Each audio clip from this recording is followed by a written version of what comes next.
আলাইকুম। মুশকিল ভাই, এই যে সৌদি আরব চাকরি করতেছি। আজকে ব্যাংকে গেছিলাম টাকা তোলার জন্য। ওরা তো 5টা 5:30 পর ছুটি হয়ে যাচ্ছে। এখন আমার ফোরম্যান, আমি তো ইলেকট্রিশিয়ান, কারেন্টের কাজ করি, এই জুলুম করে থুইলো আজকে আমাকে। তো ভাই তুমি ছাড়া লাইন চলবে না, সব লাইন বন্ধ হয়ে যাচ্ছে। চারিদিকে লাইট দিতে হচ্ছে, কানেকশন দিতে হচ্ছে, মোটর চালাতে হচ্ছে। ইলেকট্রিশিয়ান হয়েও আর জ্বালা,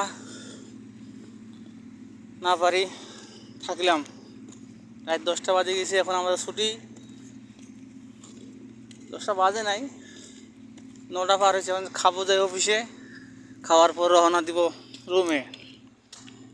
ব্যাংকে গেছিলাম, কিছু মাল পানি কিনছি, তাতাল মাতাল হাবি যাবি। আমি তো মোবাইলের কাজ করি রুমে, এদিকে ইলেকট্রিশিয়ানের কাজ করি। ছুটি নিলাম, আবার মেশিন কল খাটানোর কাজ করি অফিসের ভিতরে। আমি সব ধরনের কাজ জানি।